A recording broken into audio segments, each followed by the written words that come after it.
I never thought my pond would almost become a grave for the most insufferable woman in Minnesota. But when Brenda Morrison crashed through 6 inches of ice while sneaking around my property, I realized my quiet life in Stillwater was about to get a whole lot more complicated. It started on a Tuesday morning in January when I was sitting in my home office, trying to finish a client presentation for my consulting business. The temperature had dropped to negative 12 degrees overnight, and my backyard pond was frozen solid. Or so I thought. I had built my house on 15 acres just outside the main subdivision, technically within the Pine Ridge Homeowners Association boundaries, but far enough that most people forgot I existed. That distance worked perfectly for me after my divorce 3 years ago. I wanted peace, privacy, and absolutely no drama. Brenda Morrison had other plans. She had been HOA president for the past 4 years, and in that time, she had transformed our once peaceful neighborhood into her personal kingdom. The woman was 52 years old with that particular haircut that screams, "I want to speak to the manager," and an attitude that could curdle milk. Every week brought a new complaint, a new rule, a new reason to make someone's life miserable. Last month, she fined the Hendersons $300 because their mailbox was painted the wrong shade of black. The month before, she tried to force old Mr. Peterson to remove his bird feeders because they were attracting wildlife in rural Minnesota. I had mostly avoided her wrath by keeping to myself, maintaining my property, and ignoring the increasingly unhinged emails she sent to the neighborhood listserv. My house was set back from the road, surrounded by pine trees, with a natural pond that had been there long before any houses were built. In summer, it was beautiful. Ducks nested along the edges and dragonflies skimmed the surface. In winter, it froze over, and I usually waited until February when the ice was thick enough to skate on. This January had been weird, though. We had gotten a warm spell right after New Year, with temperatures climbing into the 40s for almost a week. Then the cold snapped back hard. The pond had refrozen, but I knew the ice was inconsistent.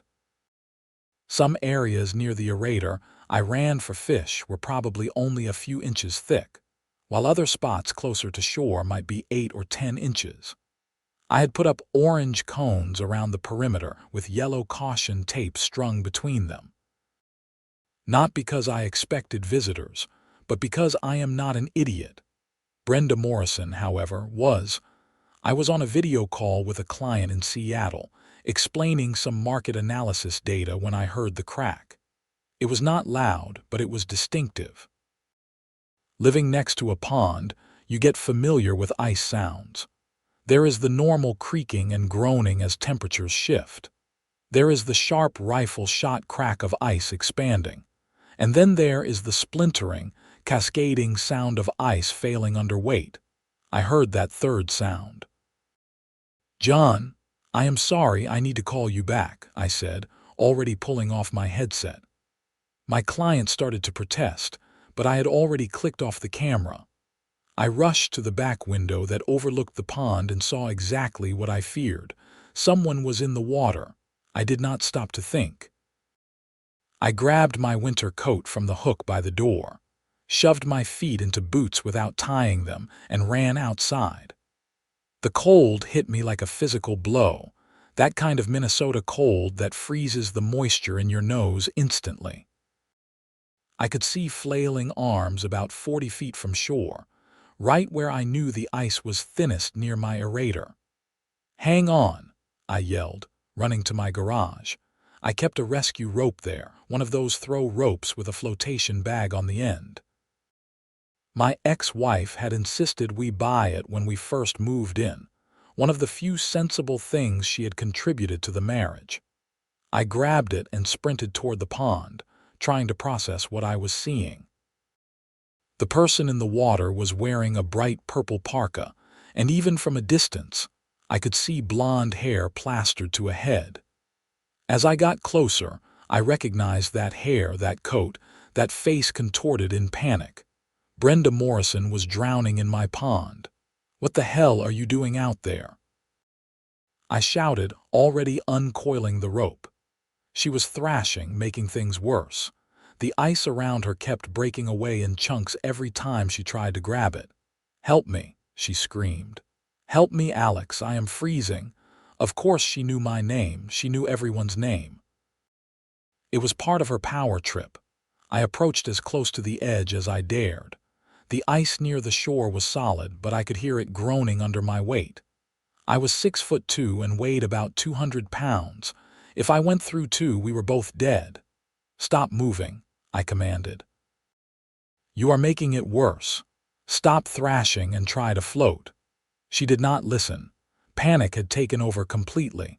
She kept trying to pull herself up onto the ice, and it kept breaking. I could see her lips were already turning blue.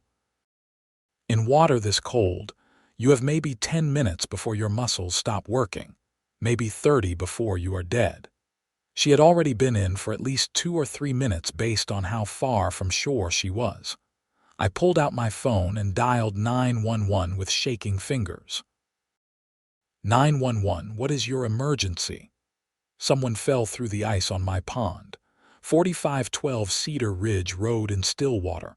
I am attempting rescue now, but I need fire and ambulance immediately. Sir, do not enter the water. Help is on the way. Stay on the line. I stuffed the phone in my pocket, keeping the line open, and threw the rope. It fell short. Brenda's movements were getting weaker, more sluggish. That was actually good for the rescue, but terrifying for her survival. When people stop fighting in cold water, it means their body is shutting down. "Brenda, grab the rope." I threw it again, putting everything I had into it. This time it landed within reach. Her movements were so slow, so uncoordinated. She pawed at it once, twice, and finally got a grip. "Hold on tight. Do not let go." I started pulling, but there was a problem. Every time I pulled her toward the edge, more ice broke away. She was not moving closer to solid ice. She was just breaking more of the weak ice around her. I needed a different approach. I ran back toward my garage, keeping tension on the rope, and looped it around the hitch on my truck. Then I very slowly drove forward, using the truck's weight and power to pull her through the broken ice toward shore, instead of trying to pull her up onto more weak ice. It worked. Sort of. She came sliding through the water and broken ice like a particularly pathetic seal. When she got close enough to shore where I knew the ice was thick, I set the parking brake and rushed back to help pull her out. Getting a hypothermic person out of ice water is harder than movies make it look. She was deadweight, her clothes were soaked and heavy, and the edge of the ice kept breaking as I tried to lever her up and out. I finally had to lie flat on my stomach, distributing my weight, and drag her by her armpits onto solid ice, then onto shore. She was conscious, but barely. Her eyes were unfocused, her lips were purple, and she was shaking so violently it looked like a seizure. I could hear sirens in the distance. "Stay awake," I told her, stripping off my own coat to wrap around her. "Ambulance is coming. You are going to be okay." She tried to say something, but her jaw was shaking too hard to form words. I looked back at where she had fallen through and tried to piece together what had happened. She had clearly walked past my caution tape and cones. I could see her footprints in the snow leading from the side of my house, across the yard and onto the ice. She had gotten maybe 40 feet out before the ice gave way. But why? Why was she even here? The ambulance arrived first, followed quickly by a fire truck. The paramedics took over immediately, wrapping Brenda in special warming blankets and checking her vitals. One of them told me I had probably saved her life. The fire chief, a guy named Tom Rodriguez who I knew from the local hardware store, walked the scene with me. "She went right past your warning tape," he observed. "Yeah, I have no idea why she was even on my property." "You know her. She is the HOA president, not exactly a friend. Tom raised an eyebrow at that but did not comment. The paramedics were loading Brenda into the ambulance. One of them approached me. "Sir, you did good. She is stable but hypothermic. We are taking her to Lakeview Regional. You should probably get checked out too. How long were you outside?" "Maybe 15 minutes. I am fine, just cold. If you start feeling confused or notice severe shivering, go to the ER. You understand?" I nodded.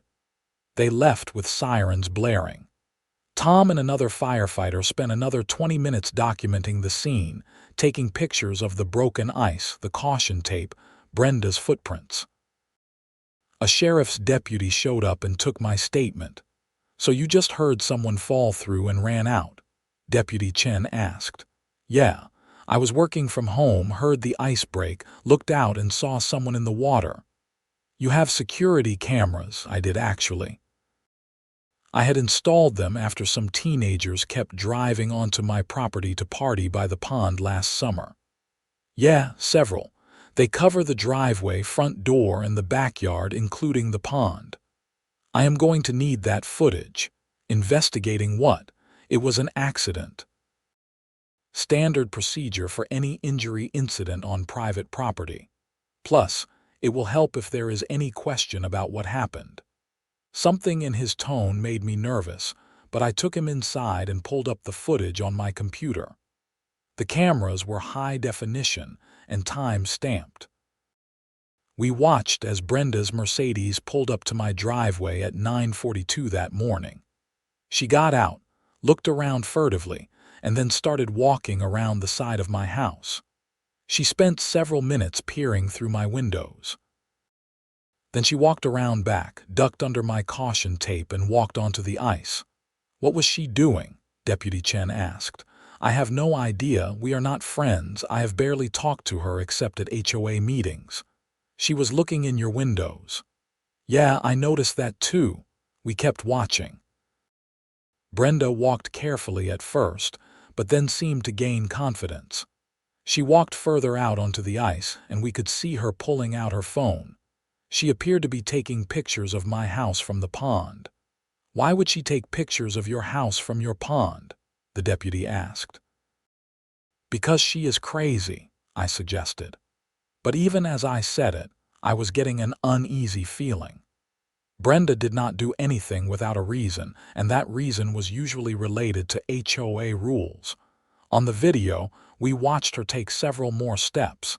Then suddenly the ice gave way.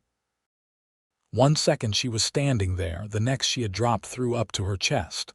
The timestamp showed she had been in the water for 4 minutes before I appeared in frame, running with the rope. "That is good footage," Deputy Chen said. "I am going to need a copy." "Sure." I transferred the files to a thumb drive for him. After he left, I stood in my kitchen, still cold, trying to understand what had just happened. Brenda Morrison had trespassed on my property, ignored my safety warnings, and nearly died. And I had a sinking feeling that somehow this was going to become my problem. I was right. 3 days later, I received a letter from a law firm in downtown St. Paul. Morrison and Associates, which I later learned was run by Brenda's brother, was informing me that they were representing Brenda Morrison in a personal injury claim. She was suing me for her medical bills, lost wages, pain and suffering, and punitive damages. Total amount, $750,000. I read the letter 3 times, certain I was misunderstanding something. She had trespassed on my property, ignored clear warning signs, and fallen through ice during abnormal weather conditions. And she was suing me. The letter claimed I had maintained an attractive nuisance without proper safeguards, that my warning signs were inadequate, and that I should have fenced off the entire pond. It claimed I had been negligent in my property maintenance, and that her injuries were a direct result of my failure to ensure visitor safety. Visitor safety. She had not been a visitor. She had been a trespasser snooping around my house. I immediately called my homeowner's insurance company. After being transferred 5 times, I finally got a claims adjuster named Patricia who listened to my story with what sounded like growing disbelief. "Let me get this straight," Patricia said. "She walked past warning signs onto ice in January and fell through." "Yes." "And you saved her life." "I pulled her out, yes. And now she is suing you, apparently." Patricia sighed. "Okay, Mr. Vega, we will assign this to our legal team. Do not, under any circumstances, speak to her or her lawyer without our attorney present. Do not apologize, do not admit fault, do not even acknowledge the lawsuit exists if you see her." "Understood, understood. We will be in touch, and Mr. Vega, document everything. Every interaction you have ever had with this woman, every HOA email, every meeting, everything." I spent the rest of that day going through 4 years of emails, HOA meeting minutes, and documentation. The picture that emerged was damning, but not for me. Brenda had been harassing homeowners for years. She had fined people for grass that was a 1/4 inch too long. She had tried to ban certain breeds of dogs.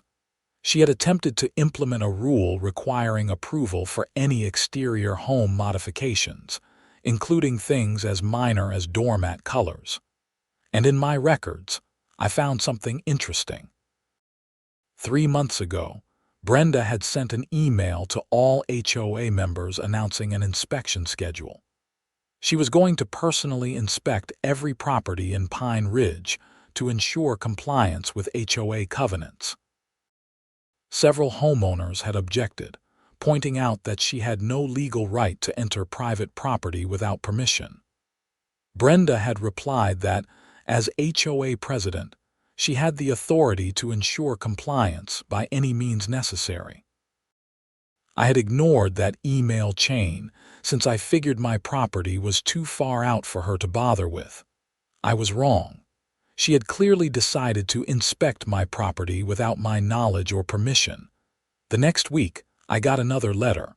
This one was not from a lawyer.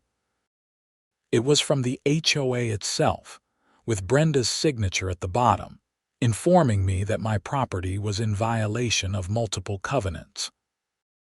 According to the letter, my pond constituted a safety hazard.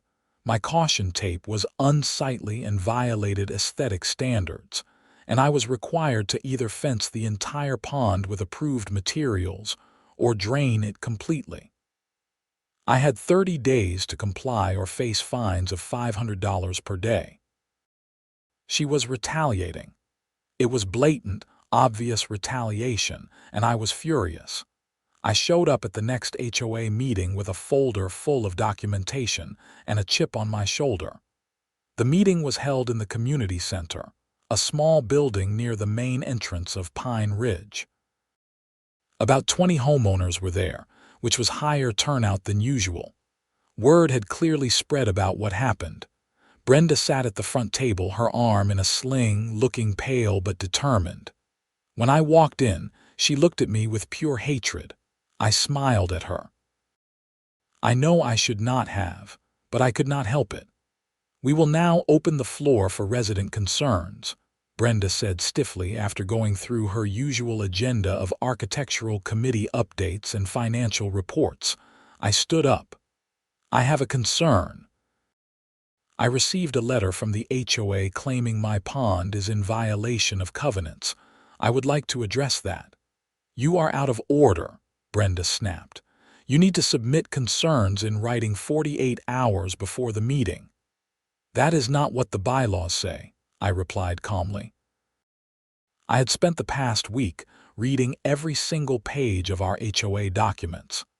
Section 7, Paragraph 3 states that any homeowner may raise concerns during the resident concern portion of the meeting. You just opened that portion. Murmurs rippled through the room.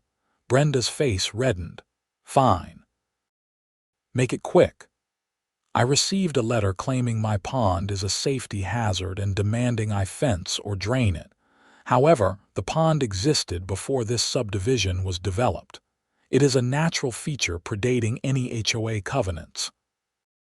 Furthermore, the covenants make no mention of ponds, natural water features, or any requirement to fence or modify them. I am requesting that this violation notice be rescinded. Your pond is dangerous, Brenda said, as I recently experienced firsthand. You mean when you trespassed on my property and ignored safety warnings? The room went silent. Brenda's face turned from red to purple. I was conducting an inspection, as is my right as HOA president. Actually, you have no such right. The covenants allow for inspection of common areas, not private property. You were trespassing. I have video evidence of you peering through my windows, walking around my property without permission, and deliberately going past caution tape before falling through the ice. You are twisting the facts, Brenda sputtered. I could have died because of your negligence. You could have died because you ignored safety warnings while trespassing. Instead, I saved your life. And now you are suing me for $750,000 while simultaneously using the HOA to harass me in retaliation. That caused an uproar. Half the room started talking at once. I saw several neighbors looking shocked. Others were nodding. A man I recognized as George Patterson stood up. He lived 2 streets over and had been fighting with Brenda for years over various petty issues. Hold on, you are suing Alex after he saved your life. That is a private legal matter, Brenda said coldly. A private legal matter that has led to you abusing your HOA authority to punish him, George shot back. That is a conflict of interest. You need to recuse yourself from any decisions involving his property. I will do no such thing. Then I move for a vote of no confidence, George said. Brenda Morrison has repeatedly abused her authority as president. This is just the latest example.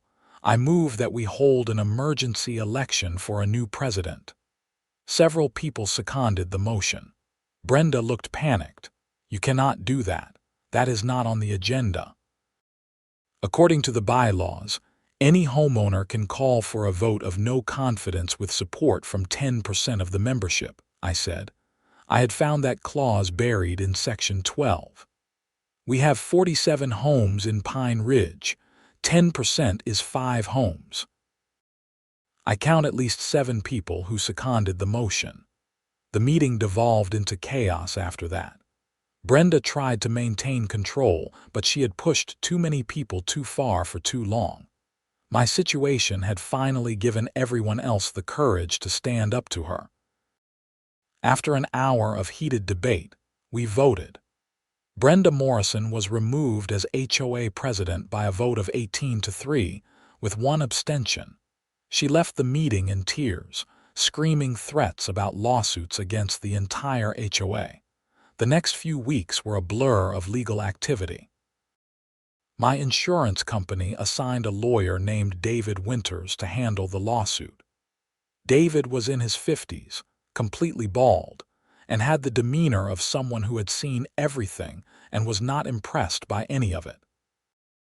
This is one of the more frivolous suits I have handled this year, he told me at our first meeting. But frivolous does not mean harmless. We need to take it seriously. What are my odds, in a reasonable world? 100% in your favor. You had warning signs she trespassed, and you saved her life. But juries are unpredictable, and her brother is apparently a decent trial lawyer. We need to be prepared. We spent hours going over every detail. David subpoenaed HOA records and found the email where Brenda had announced her intention to inspect properties. He obtained weather records showing the warm spell followed by the cold snap. He hired an expert on ice formation who could testify about the conditions.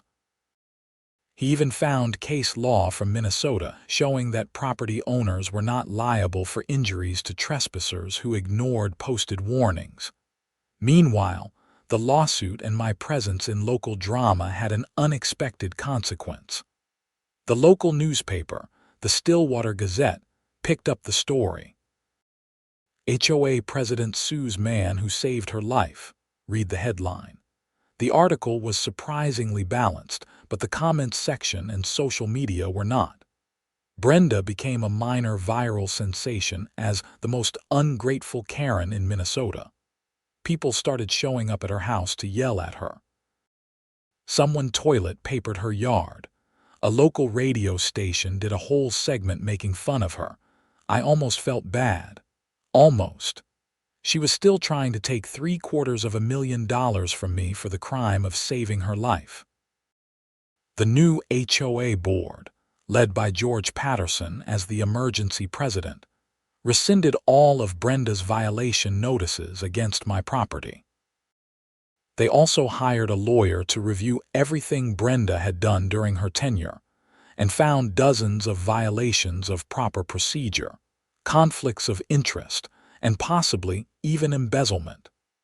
Apparently, she had been paying herself an administrative fee that was not authorized in the budget.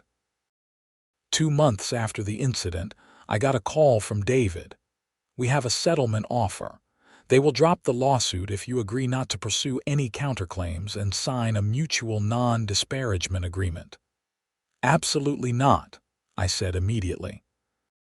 She trespassed on my property, nearly died from her own stupidity, sued me, tried to use the HOA to retaliate against me, and now wants me to just forget it all happened. No way.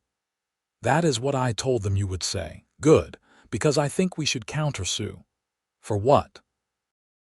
Abuse of process, intentional infliction of emotional distress, and trespass. We can also go after her brother's law firm for filing a frivolous lawsuit. At minimum, we get your legal fees covered. At best, we make an example out of someone who thought they could weaponize the legal system. I liked the sound of that. David filed our countersuit the next day. The local media loved it. ICE rescue victims' lawsuit backfires, read the new headline. The story had legs now. A local TV news station reached out to interview me. I almost said no, but David encouraged it. "Public opinion matters," he said. "If this goes to trial, those jurors will be from this community. The more people who know the real story, the better." The interview aired on a Friday evening. They used my security camera footage showing Brenda peering through windows, the clear caution tape and warning cones, her falling through the ice, and me running out to save her. The reporter, a young woman named Jessica, was clearly sympathetic to my side. "Mr. Vega, how did you feel when you received the lawsuit?" she asked. "Honestly, betrayed. I put myself at risk to save someone's life. I could have let her drown. I could have waited for emergency services. Instead, I ran out in negative-degree weather and pulled her to safety." And her response was to try to destroy me financially. What do you think motivated her to sue you? I think she was embarrassed. She got caught trespassing, ignoring safety warnings, and doing something stupid. Instead of taking responsibility, she decided to make it my fault. And when that turned into a public relations disaster, she doubled down. The interview got picked up by local news aggregators, then by some national outlets. Suddenly, I was getting calls from morning shows and podcasts. I declined most of them, but David selected a few strategic appearances. The narrative was firmly on my side now. Brenda's lawyer must have realized they had a problem, because 3 weeks after our countersuit was filed, I got another settlement offer. This one was different. Brenda would drop her lawsuit and pay my legal fees to date. All I had to do was drop the countersuit. "What do you think?" I asked David. "Your legal fees are currently around $30,000. If we go to trial, you will win, but it will take months and cost more. If we push the countersuit, we might get more, but it is not guaranteed." This is a decent offer. Will she admit she was wrong? No admission of fault. Standard settlement language. That bothered me. She had put me through hell, and now she wanted to just pay money and walk away without ever acknowledging what she had done. But I was tired. The constant stress, the legal meetings, the media attention. I just wanted my quiet life back. One condition, I said. She has to resign from any position in the HOA permanently. It goes in the settlement agreement. She cannot hold any HOA office or committee position ever again. David smiled. I will make it happen. He did. The final settlement agreement included a clause barring Brenda Morrison from holding any position of authority within the Pine Ridge HOA. She also paid $55,000 to cover my legal fees and associated costs. No admission of fault, but everyone knew what had really happened. But the story was not over yet. The new HOA board's investigation into Brenda's activities uncovered something much worse than petty retaliation. Brenda had been systematically stealing from the HOA budget for at least 2 years. She had created fake vendor invoices, paid herself unauthorized fees, and even forged signatures on checks. The total amount was estimated at over $120,000. George Patterson called me personally to tell me what they had found. "We are bringing in the police," he said. "This is criminal fraud. I wanted to give you a heads up since you have been dealing with her legal nonsense." "Do what you need to do," I said. "She deserves it." The next week, I watched from my front window as a Washington County Sheriff's car pulled up to Brenda's house 3 streets over. They spent an hour inside, then led her out in handcuffs. The image made the local news again. Former HOA president arrested for fraud and embezzlement. The criminal case moved faster than I expected. Brenda's lawyer tried to work out a plea deal, but the prosecutor was not interested. The case was too high profile now, and there was too much evidence. Bank records, forged documents, testimony from multiple HOA board members. It was airtight. The trial lasted 3 days. I attended the first day out of curiosity. Brenda looked diminished somehow, smaller than I remembered. Her expensive clothes and perfect hair could not hide how scared she was. The prosecutor laid out a timeline of theft and deception that was staggering in its audacity. Brenda had treated the HOA funds as her personal piggy bank, spending money on vacations, designer clothes, and home renovations. The jury deliberated for less than 4 hours. Guilty on all counts. At sentencing, Brenda's lawyer pleaded for leniency, emphasizing her lack of prior criminal record and her standing in the community. The judge was not impressed. "Mrs. Morrison, you held a position of trust within your community. You were elected to serve your neighbors, to manage shared resources responsibly. Instead, you abused that trust for personal gain. You stole from the very people who put their faith in you. When someone tried to hold you accountable, you retaliated using your position of power. And when that person saved your life, you attempted to destroy them financially. I have rarely seen such a pattern of narcissistic and criminal behavior." The judge sentenced her to 4 years in prison and ordered her to pay full restitution to the HOA plus additional fines and penalties. Brenda sobbed as the bailiff led her away. I will not lie. I felt a sense of satisfaction watching justice get served. But mostly, I just felt exhausted. The Pine Ridge community slowly returned to normal over the following months. George Patterson did a competent job as HOA president, focusing on actual community issues instead of petty tyranny. The unnecessarily restrictive rules Brenda had implemented were rolled back. People could have bird feeders again. Mailbox colors were no longer subject to approval.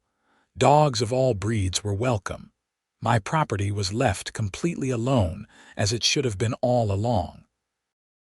The pond froze solid again the next winter, and I actually had kids from the neighborhood ask if they could ice skate on it. I said yes, but only after I had tested the ice thickness myself and put up proper barriers. I was not taking any chances after what happened with Brenda.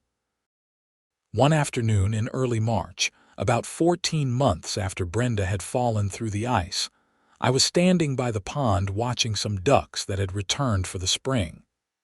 The ice had melted weeks ago, and the water was clear and cold. I heard a car pull up my long driveway and turned to see a silver Honda I did not recognize. A woman got out. She was in her 30s with dark hair and a nervous expression. She approached slowly. "Mr. Vega, I am sorry to bother you. My name is Caroline Hoffman. I am Brenda Morrison's daughter." I tensed. "What do you want?" "Just to talk if you have a minute. I understand if you do not." Something in her demeanor made me agree. We sat on my back porch and she got straight to the point. "I wanted to apologize for what my mother put you through. What she did was inexcusable. You saved her life and she tried to ruin yours." "Why are you telling me this?" "Because someone should. My mom has been in prison for almost a year now, and I have been going to therapy to process everything. Her lawyer, my uncle, he enabled her worst impulses. My whole family did, really. We all knew she was becoming more controlling, more paranoid, but we just ignored it. That is not your fault. Maybe not. But I was part of the system that let her behavior continue unchecked. I voted for her as HOA president. I defended her when neighbors complained. I thought she was just being thorough, holding people to high standards. I did not realize she had become a tyrant. We talked for over an hour. Caroline told me about growing up with Brenda, how her mother had always been controlling, but it had gotten worse after Caroline's father died 8 years ago. How the HOA position had given Brenda a sense of power and purpose that had twisted into something toxic. How the arrest and trial had finally forced the family to confront what Brenda had become. "She is getting mental health treatment in prison," Caroline said. "The psychologist thinks she has some kind of personality disorder, maybe brought on or worsened by grief she never processed. Not that it excuses anything, but it helps me understand." "I appreciate you coming here," I said. "I really do. Your mother put me through hell, but I never wanted to see her destroy her whole life either." "She did that herself," Caroline said quietly, "but thank you for saying that. And thank you for saving her, even after everything. A lot of people would not have." After she left, I sat on my porch for a long time, thinking about everything that had happened. In the span of a little over a year, I had gone from peaceful anonymity to unwilling viral sensation, from potential financial ruin to vindication, from victim to victor. It had been exhausting, infuriating, and ultimately clarifying. I realized that I had spent 3 years after my divorce hiding from the world, trying to avoid conflict and drama at all costs. Living on the edge of the subdivision, keeping to myself, not getting involved. But avoiding conflict did not mean conflict would avoid me. Brenda had come for me anyway, and I had been forced to stand up for myself. And in doing so, I had helped free an entire community from a petty tyrant. Not intentionally, but the result was the same. The Pine Ridge HOA was functioning better than it had in years. People were actually happy to be part of the community again. My consulting business had even benefited in a weird way.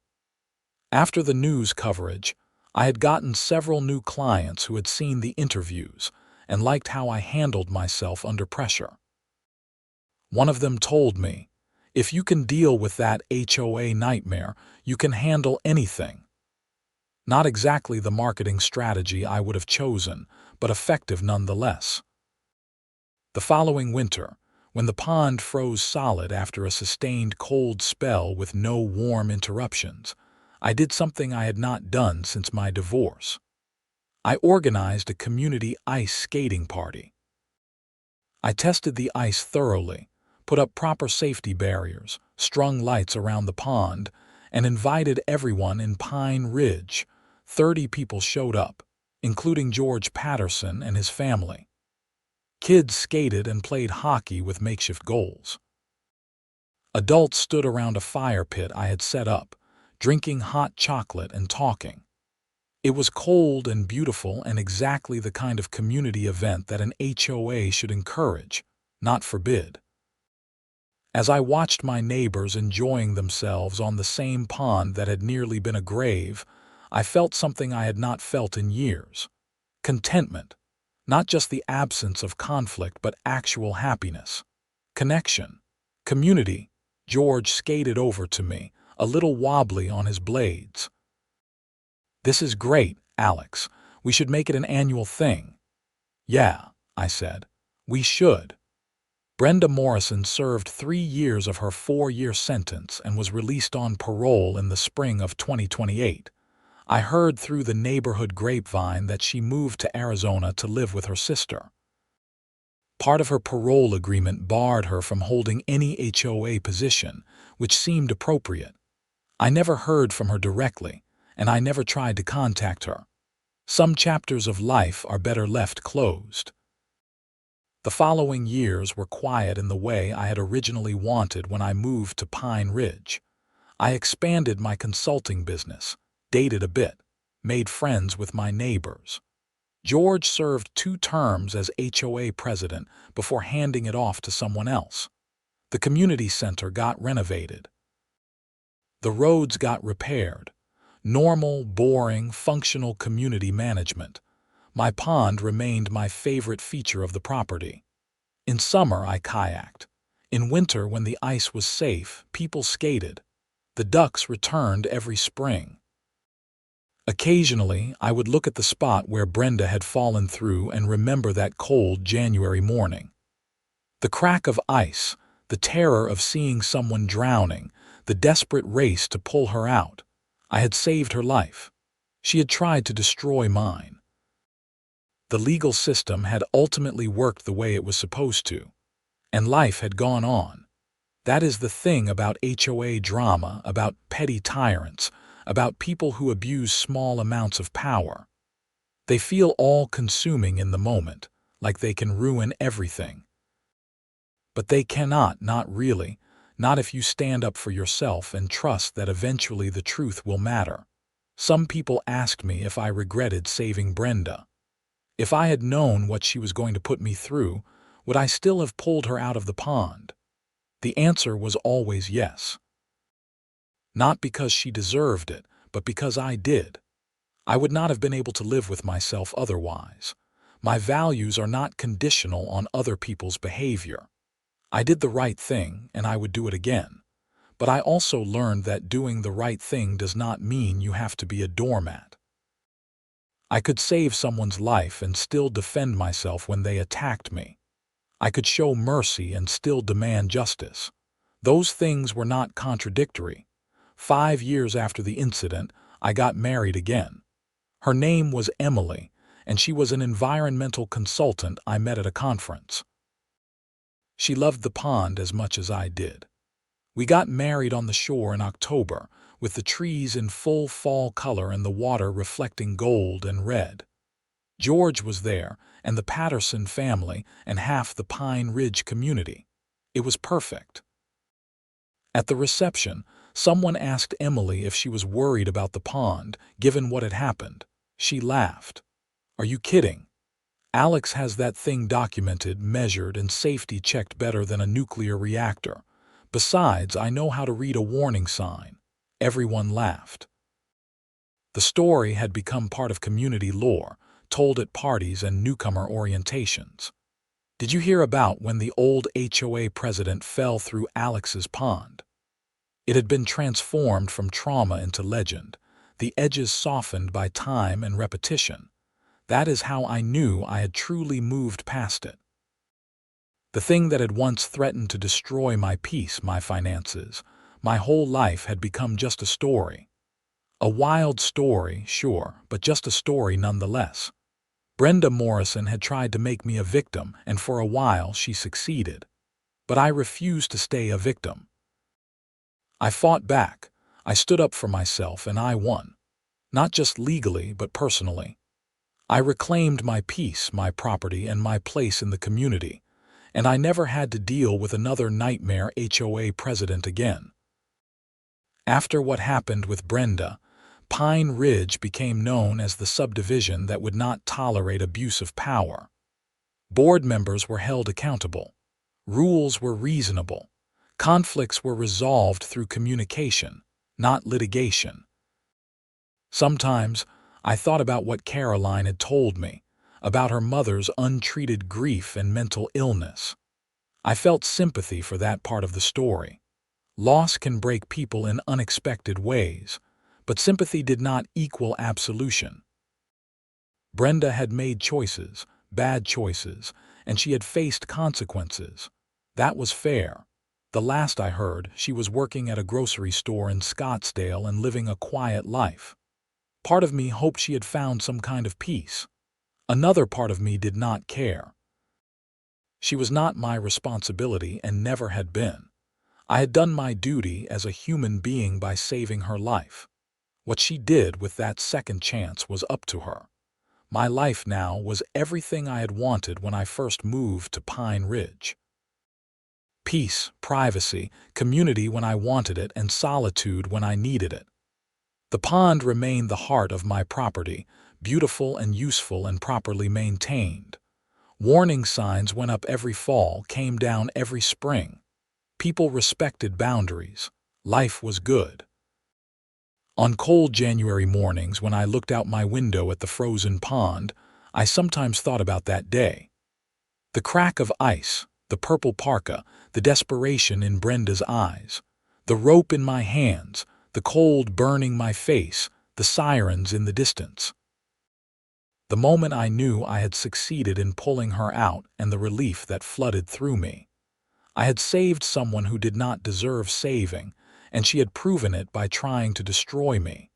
But I had survived that too. I had learned that you cannot control other people's responses to your kindness.